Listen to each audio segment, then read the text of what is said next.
El air detrás de la gasolinera estaba quieto, denso, casi inmóvil. Era mediodía y el sol caía como una sentencia sobre el asfalto que relucía, segundo a cualquiera que se atreviera a mirar directamente.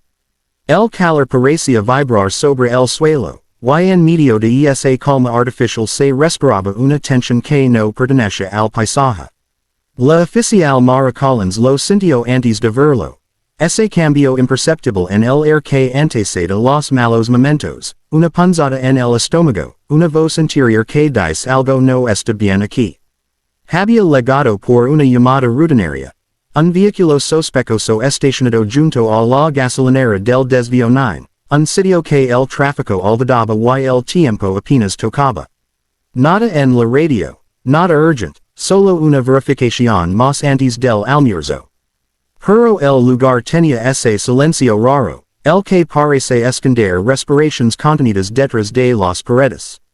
Cuando bajo del coche patrulla, el air olía a gasolina vieja, a caucho quemado y a polvo reseco.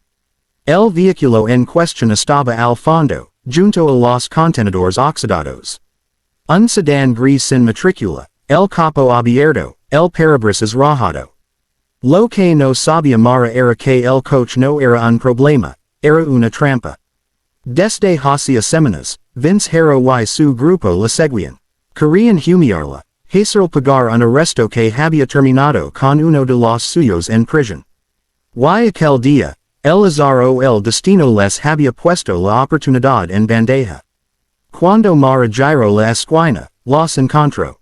5 hombres. Todos vestidos con chaquetas de mezclilla gastadas, tatuajes a medio barrar y miradas que mezclaban rencor y diversión. Vince, el más alto, tenía los ojos de quien ya había perdido demasiado como para temer. En su rostro se leía una sonrisa torcida, más cercana al desprecio que a la alegría. Mira nada más, dijo, dando un paso al frente.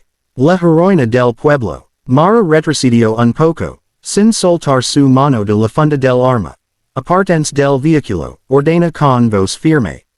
No están autorizados para estar aquí. El resto de los hombres río.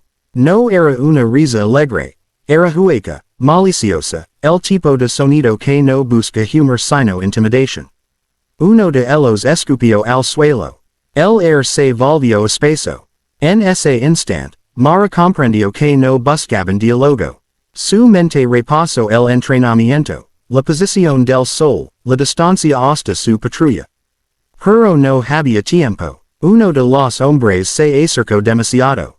Otro bloqueó la salida. Vince ladeó la cabeza, disfrutando del miedo que apenas comenzaba a dibujarse en su rostro. Baja el tono, oficial. Aquí nadie quiere problemas, dijo, y su sonrisa se ensanchó. Bueno. No del tipo que no podamos controlar.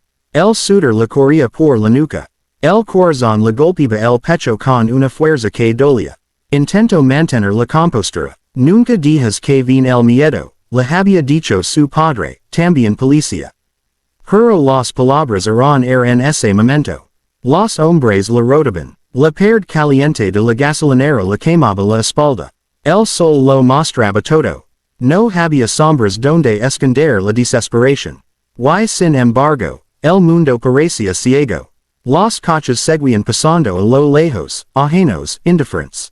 Podía escuchar el rugido de los motores mezclarse con el zumbido de una mosca atrapada entre dos vidrios. Entonces ocurrió algo. Primero fue un sonido tenue, casi imperceptible, un rumor grave que se mezcló con el viento. Los hombres se clearon. Vince frunció el ceño. El ruido creció.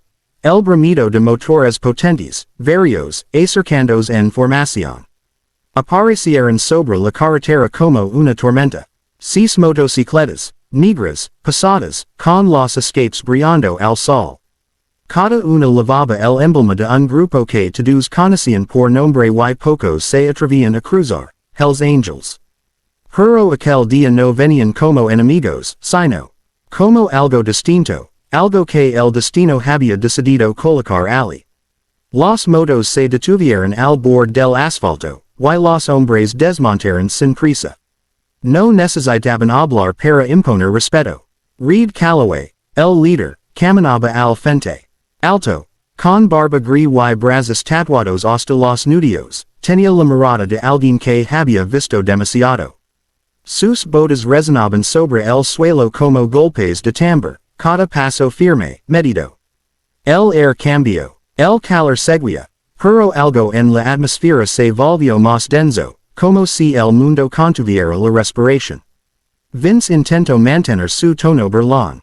¿Qué pasa, viejos? Se perdieron. Nadie respondió. Reed observó la escena. La oficial con la espalda contra la pared, los hombres tensos alrededor, la rabia mal contenida en el air. No necesito preguntar. Lo entendió todo con una sola mirada. Dio un paso más. Su sombra se alargó hasta tocar los pies de Mara. Ella sintió algo que no recordaba desde hacía mucho, protección. Por un instante, la adrenalina cedió y el miedo se mezcló con esperanza. Reed no hablaba aún. Se limitó a mirar a Vince con la frialdad de quien ha sobrevivido a demasiados hombres como él. Su voz llegó al fin, grave, profunda, cargada de historia. Alejada de ella, el tono no admitía discusión. Era una orden, pero también un aviso. Vince sonrió con nerviosismo. No es asunto tuyo. Reed inclinó apenas la cabeza. Ahora lo es. El silencio cayó como una losa. Uno de los motoristas, un gigante con barba hasta el pecho, dio un paso al frente. Su sola presencia bastó para que dos de los hombres de Vince retrocedieran. La tensión podía cortarse con un cuchillo. Vince se movió bruscamente, empujando a uno de los suyos. Vámonos, gruñó. Pero su propio orgullo lo traicionó. Dio medio paso hacia Reed, intentando imponer su peso, su rabia. Fue un error. Reed levantó una mano, solo una. No fue un golpe ni una amenaza, bastó ese gesto para detenerlo. Había algo en su mirada, una mezcla de calma y furia, que hizo que el tiempo se detuviera. Los segundos pasaron lentos, nadie hablaba, los pajaros claron, Mara apenas podía respirar. Entonces Vince soltó una maldición y retrocedió. Su grupo lo siguió, mirando al suelo, sabiendo que aquella pelea ya estaba perdida antes de empezar.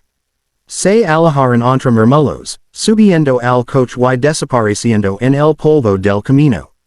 Cuando el silencio volvió, solo quedaron los motores apagados y el sonido distante de un camión que pasaba.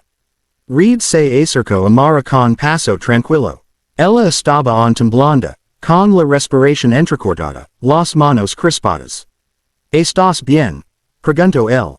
Ella asintió apenas, incapaz de hablar. Reed no insistió. Se quitó los guantes y le tendió una mano. Respira. Ya pasó. Mara la tomó. Sus dedos temblaban, pero al contacto sintió una calma que la devolvió a la realidad. Reed miró el escudo dorado en su pecho, cubierto de polvo y sudor. Lo limpió suavemente con la mano. Tu placa en brilla, murmuró. No la dejas apagar. Ella lo miró, sorprendida por la dulzura detrás de una voz tan dura. Detrás de Reed, los demás formaban un muro silencioso, como guardianes que sabían cuándo intervenir y cuándo desaparecer. Él dio un paso atrás, asintió y se giró hacia sus compañeros. No esperó agradecimientos, no buscaba reconocimiento, quizás, solo redención. Había perdido a su hija 8 años atrás, y esa herida aún lo guiaba. Al ver a Mara atrapada, había recordado el grito de su niña al teléfono, el que nunca llegó a tiempo a responder.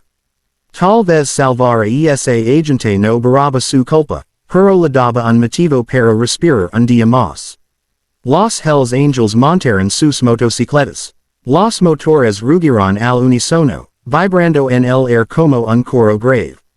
Mara los observó marcharse, envueltos en polvo y luz. El sol volvió a reflejar su placa. El brillo ya no era solo metálico, sino humano, cálido, renacido.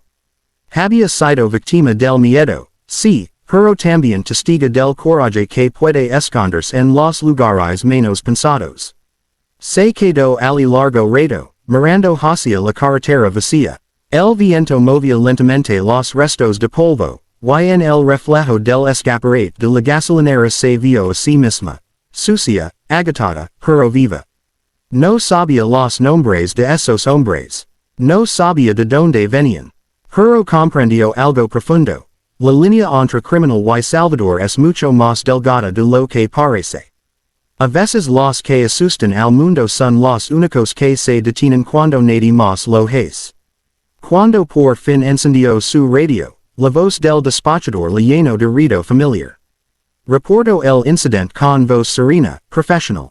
Pero en el fondo de su mente, una frase resonaba. No todos los ángeles tienen alas. Algunos rugen sobre rutas y cargan los fantasmas del pasado. Mientras el eco de los motos se desvanecía en el horizonte, Mara cerró los ojos. No había victoria ni derrota, solo una certeza. La bondad no siempre leva uniforme, y la justicia no siempre llega con serenas.